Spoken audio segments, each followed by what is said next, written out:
Hi, I'm Sahana. I'm Meghana. And this is Shankari, our co-host and co-producer. Today we're going to be discussing the book The Archer by Shruthi Swamy. Do you want to give us a quick synopsis of the book? Yeah, so this book basically takes place in 1960s, 1970s India, and it happens as a girl goes from a girl to a woman, like coming of age, that kind of stuff. But then it tracks her love for dance and her progression, like as a dancer, how dance follows it through her life and its importance to her. Mm-hmm. Alright, so there's three main settings for this book. First, it starts off with her early childhood, then it moves into her experiences in college, and then it finally moves to her experiences as a married adult. So those are the three main topics, like the three main parts of this book, and it really goes into how women were treated in this time period, as well as how she continues to pursue dance despite the adversities she faces. So, in the beginning of the book, she doesn't know what she's doing. Her mother moves back in with her. She initially lived with her aunt and her cousins, and then her mother moves back in with her. And her mother is she never wanted to be like a family individual, like a family-oriented individual. She wanted to play the tabla, but since she was a woman, she wasn't allowed that opportunity to play the tabla, and she was forced into this role as a mother. So her mother is like a deeply unsatisfied person. What are her relationships with her mother and father? Yeah, so I thought it was interesting because in the book, you mentioned a very good point about like the mom not wanting to have her kids. It's like heavily implied that she left her career goal in order to have a family, not because she wanted to, but because she was forced to. In the book, we noticed that Vidya, the main character, calls her mother the mother. She calls her, like, whenever she talks about her mother, she's like, not my mother or mother, it's the mother did this, the mother did that. And then for father, it's father, sir. It's never father or, like any term of endearment. And I think it's written like this in a very specific way because in the beginning of the book, Vidya holds such deep, admiration for her mother in a way. She desperately wants her mom's approval, or she wants her mom to look at her with some sort of pride and actually love her as a child. But there still remains that sense of detachment where she can feel her mom is just acting the role of a mother. She doesn't actually care about her, which is why I think that term of the mother comes up so much. Even for her father, he's kind of I feel like he expected her to just go through with her role of a woman in society. So there is still that sense of detachment. Even though we can say that she loves her parents, it is more motivated by a sense of duty rather than a sense of actual attachment. Yeah. And because of her deep dissatisfaction with her life, her mother does end up committing suicide. But before that happens, Vidya expresses an interest in dance. Vidya's I've seen people dance before and I want to emulate that dancing. And her mother's connects to Vidya on some extent when she says this because she also has an art form that she really wants to pursue, but she's unable to. So she helps Vidya get dance classes, and Vidya's even though she makes Vidya promise to never give up on those dance classes, to continue going to them even if she doesn't like them at some point, because that's what the pursuit of an art is all about. And when she's explaining to Vidya why she should do this, she brings up the story of Ekalavya. So essentially, Ekalavya was this person he was a really good archer. He wanted to be an even better archer. So he asked Drona, who was the best archer in all the lands, to be his teacher. But Drona was I can't be your teacher. So Ekalavya created a clay sculpt of Drona and practiced in front of that sculpt and eventually became an even better archer. So Drona finds Ekalavya at some point, realizes what he's doing, and he says, as Guru Dakshina, or as an offering to your teacher, because I was your teacher, because you practiced in front of this clay statue, you have to give me your left thumb. And the left thumb is extremely important in archery. So Ekalavya ends up giving Drona his left thumb, and the point of the story is essentially that, you have to always keep to your promises. That's what Vidya's mother tells her. You have to always stick to your promises. That's just how life works. Even if you don't like it, you have to do it. So Vidya ends up going to these dance classes, and she's getting more and more interested in dance. She's managing to find some sort of interest in something, and then that's when her mother commits suicide, and she's relegated to other roles in her life. It's actually important to mention. Solana made some amazing points about like Vidya, like and her mom's relationship, especially their relationship in terms of like pursuing the arts. I think it's worth mentioning that Vidya finds kind of like an escape and like joy in dance because that's where she can finally be herself. Because in the house, she's like constantly taking care of her brother, which is a role that she actually like doesn't mind. It's said like in the book you can see that she loves her brother very very much, even if she does tease him occasionally. But she doesn't like that such responsibility is being put on her shoulders. It's also shown that her mom favors her brother like a lot more than her. Which when her mother commits suicide, like later in the book, we realize that when she was committing suicide, she actually held her brother in her arms when she was jumping down, and it like Vidya even like she knows it's wrong, but she gets kind of like jealous at the fact that even in death her mother wanted her brother to be with her, yet she had none of the same affection for Vidya, which I think kind of like tormented her as she grew up, and she found like kind of a refuge from that in dance. I think it's also worth mentioning that in dance, like there's a lot of stuff about like female relationships and that like that deep solidarity you can find with like not even other dancers, but with the teacher herself. Like when the teacher is dressing Vidya up for a performance, she's like, I can feel like the soft, gentle touch of a woman, and I've craved that for a lot of my life. And I was like, this is very relatable because she doesn't have a huge like maternal presence, and so you can really feel her need for that like maternal touch. Yeah, and then in the beginning of her life, we especially see how after the death of her mother, she's relegated to even more roles. She stays like she's like a wife to her father. Like she cooks for everybody. She like does all of the housework and things. And then towards her brother, she's like a mother, right? She has to take care of him, make sure he has all his responsibilities due. So that's kind of her role within her house. But where is she able to find escape? It is again, like you were saying, through dance. The beginning of the book, I thought this was so cool. The beginning of the book happens in third person. So it's always Vidya was doing this, Vidya was doing that. But after Vidya dances, after she does this one specific performance, it goes into the first person because she was able to unlock that sense of protagonism, that sense of I after being a dancer. Because when she's within her household, she exists as a role in somebody else's life. Exactly. She exists as a wife, she exists as a mother. But only when she is doing dance does she really gain that sense of I. She exists because she is a dancer. Like it becomes a sense that is such a really like the sense of identity that she gains. That's such a cool thing. I think that's like most of the points of her childhood. The next part of the book happens when she's in college. And this is when we really get those female relationships that you were talking about. It's between her and the other girls in her dorm. It's between her and her new dance teacher. Those are the really female relationships that happen in the story. And we continue to see the like how women are treated. Like, what was her degree again? She was getting her major done in electrical engineering, and so this is like a very like male dominated field, and so then while the men aren't like blatantly misogynistic most of the time, there is always like an air of like subtle misogyny where they don't really value female opinions. They kind of just like brush them off as like, oh, the woman's just speaking like this, she's just speaking like that. There's no like they don't see like real truth in whatever they're saying. Now going back to those female relationships, Vidya kind of develops like this solidarity with her classmates when they sit together and they talk together and they kind of lay on each other's laps and they lean on each other's shoulders. And at the beginning, she kind of sees it as like very worthless, where she doesn't think it's like of any value. She kind of just like, oh, they're doing it, that's good for them, not for me. But after that, she kind of like likes having that feeling there, and she ends up forming this very close bond with this girl named Radha. And Radha to the other girls is kind of like a source of like mystery and admiration because she never sits with the other girls, and she's kind of like always this strong sense of like determination of I will do this, like I will do this, I like always reaching to the top in her field, where she really wants to excel in the male dominated field that she's taking part of. And to the men, that's seen as a threat. They don't like Radha. They like bully her openly. They don't like that she has that much ambition. And I feel like Vidya and Radha kind of get along so well because Vidya also has that ambition. Remember when you mentioned her dance teacher?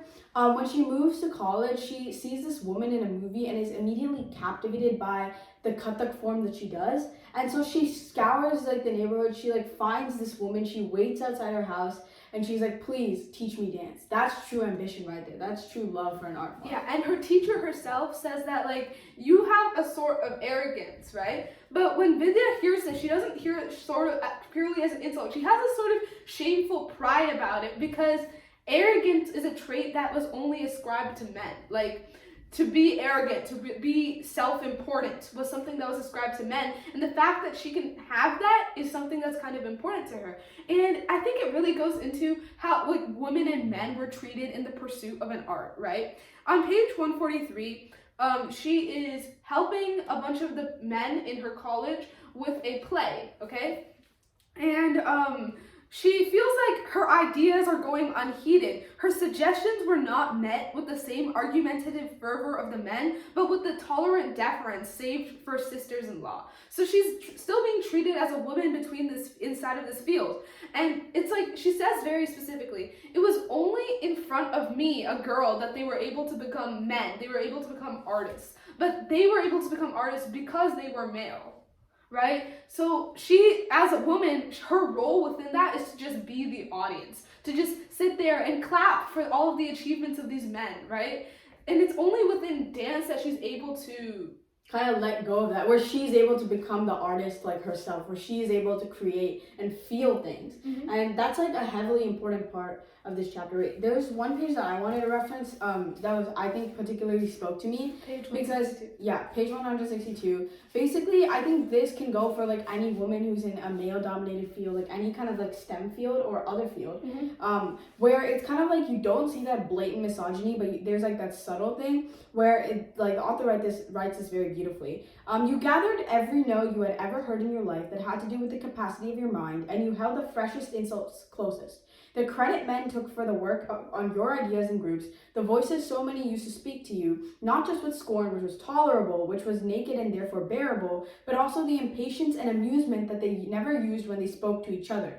The voice of a husband explaining politics to his empty-headed wife, or politely tolerating the busy ideas of a younger sister. You took that anger and pressed your mind to the hot, sharp point of it when it was tired, and the little joint of pain drove you away, drove you forward. And I think, like, that kind of constitutes the idea of, like, just being dismissed because of your gender, even though you have such a good idea, which creates such a heavy, rightful indignance within you that pushes you to achieve. Yeah, but the end of this chapter does not end that well for Vidya, because Vidya breaks off with her relationships with, like, two of the most important female figures in her life, Radha and her teacher, and she does this because of conformity. Her relationship with her teacher breaks off because her teacher realizes that she's sort of corrupting the dance form for the play that she's doing with all of the men in her college. She's doing this in a way because she wants their approval. She wants to be on stage. She wants to have that moment of glory. And her teacher is like, you're not actually learning dance. And as such, her relationship with her teacher breaks off. And her relationship with Radha breaks off because she's unable to see from Radha's perspective anymore. And they kind of grow cold to each other and stop talking to each other. So we see that Vidya, by the end of this chapter, kind of gives into conformity, gives into the status quo to, I just have to live my life the way that others want me to. I think, like, when we said that she created her own dance, like, that fervor kind of took her over, where she was so, like, I think she was, like, in such, like, a male space that everyone is creating, but no one valued, that she was like, I have to show them, like, I have to prove that I exist too. Yeah. So the final chapter of this book follows her in her married life. So she ends up marrying this guy who's, like, relatively rich. He's pretty rich. He's pretty high class. He's a pretty nice person. And she loves him, and he supports her dance career. So everything is going fine. And she works within her dance. The only reason she does it is when she's tutoring like a bunch of people, like a bunch of the rich people that her husband knows. She's been disrespected by her husband's side of the family, but she just doesn't interact with them anymore. And she's like, this is my life. Like, I exist within the sphere that my husband has created, and she's fine with that to an extent. And then the turning point within this chapter is when she meets her dance teacher again. And she's like, please teach me how to dance again. I will never leave again, right? I will always stay. I will always follow your command. And her dance teacher was like, no other dance teacher would have taken you in, but she's so attached to Vidya in a way that she's like, okay, I'll take you in. And she begins to learn dance from her dance teacher once more. And then I feel like she also kind of sees the fakeness in her husband's life when this happens. Do you want to explain further? Yeah, so I think, well, I was gonna say that I feel like the married life sphere just makes her realize like her petty role as like a woman even further, because she's like forced to like submit to a bunch of standards that she didn't think like were really for her, that she thought she could surpass. Yeah. And I think that just reflects like in a way her childhood, where her father treated her like her wife and her brother treated her like his mother. And I feel like you can even see that here, because I think she like visits home a couple times, and her dad before this was like vehemently against the idea of getting married. And I don't think it was out of like love for his daughter. It was like out of fear that he would lose like a wife-like figure in his life. Yeah. And even his brother comes to her for consolence that he's like eloping with somebody, and she's like, oh, you're screwing. She's like seeing it from the girl he was supposed to marry's perspective, where she's like, you're ruining her life. Like she'll never be wanted by the community. And he's like, oh, it's so easily fixable though. I can just tell their family that it was my fault and they'll believe me. And she's like, it's not that simple. And he was like, you're supposed to support me. You're like my mother. And it's kind of like those roles are like reinforced once again. But yeah, go on your fake. Yeah, because like she goes to this like a party of her husband's, and like everybody's like drinking, everything is just so strange to her, and she just doesn't want to say anything. She just wants to hold back. She just genuinely wants like this, like the peace and the silence that she really values. But like he just continues pushing her to like participate, and she really hates it. And compare that to how she feels around her teacher. She starts dancing around her teacher again. Her teacher thinks she's improved enough to like what I feel like is kind of the climax of the story. Her teacher's like, you can come to Delhi with me. We can dance together there. It's gonna be like a 2 or 3 month like tour, and you can further your dance skills. And her husband's like, well, like I get to be the husband of a famous dancer. This is a good thing. So like she's like, okay, and everything seems like it's going to be better for once, right? And you really, really want this. Yeah, you're like, oh my gosh, please let her have it. Like have this chance in her life to dance. But then you know what happens? She gets pregnant. She gets pregnant, and her husband is like, oh, you should be happy. You should be so happy about this. You're pregnant. This is great. And she's like, but she wants to dance. She wants to dance in Delhi. She wants to pursue her like dreams and her career and everything in front of her. But this like pregnancy is kind of like a weight in her stomach. It's weighing her down. And she grows more and more irritable. She ends up telling her dance teacher about this. Her dance teacher like looks at her, and there's this line, and I think it's one of the most beautiful things in the book. It's about the story of Ekalavya again. You come back full circle to the story of the archer that started this all. And her teacher says, you know, no one understands the story of Ekalavya. And Vidya's like, it's a story about the way the world is ordered. And then her teacher's like, you don't understand the story either. By submitting to the demand of his teacher, by cutting off his thumb, Ekalavya becomes the arrow, the bow. The intensity of his desire and his devotion sharpens him into a weapon and into an instrument, and he fulfills his dharma, not his dharma to be less than Arjuna, but to be the truest archer, the gift he was born to. Do you understand? And she says she doesn't understand. And she says, and her teacher just says, you're going to understand. You will understand. And that's the crux of this book, because even when your left thumb is cut off, even though she is a woman, even though she's pregnant, even though she's facing all this adversity, if she becomes the bow, if she allows, like, if she lets dance become her life, like, if she continues... I feel like if she gets, like, she becomes dance herself. Yeah, if she continues to pursue it no matter what, throughout all this adversity, she will have fulfilled her dharma. She would have fulfilled what she was born to do. And that is just such a powerful climax. I really liked how, like, it was, like, if you turn your body into an instrument for your art, you will achieve, like, the highest form of that art. You will become one with your art. Yeah. And I think, like, that's, like, where she merges with, like, that true identity once again, where she can feel that high. Yeah. And I think, like, near the end of the book, when it does go into, like, she does end up having the child, it kind of leaves off with a hopeful ending, where she's like, I won't hate my child, because it's not my child's for it to be born. I'm not going to follow my mother's footsteps. Yeah. But I was like, okay, breaking generational trauma. Yeah. And I also thought that was, like, so beautiful. Like, I don't think she will ever give up dance. Like, I don't think that she has it in her to give up dance. And I think that she will raise that child with some sort of love. Yeah, she ends up separating from her husband, and she ends up finding her own path in life, it's just such a beautiful story with such a beautiful ending. And there's so much meaning and symbolism behind it, which like we can dissect and just look into like we have already all the way through this video. This book is like such a beautiful book. Like this turned into a pretty long video because there's just so much to say. But like you all should like read this book because like even though it may start off like a little slow, it gets into like such this like not fast paced but like a really really interesting, captivating novel where you're just mesmerized by like every time she spins and dances. Like you kind of just get lost in that. It's so uniquely written. It just addresses things so beautifully. It just has it has so much meaning behind it. And I think like whether you're a woman or a man, you can really just like become Vidya throughout this novel. Yeah, like you feel her pain so viscerally through the novel. It's genuinely such a good book. I'd really, really highly recommend that you read it.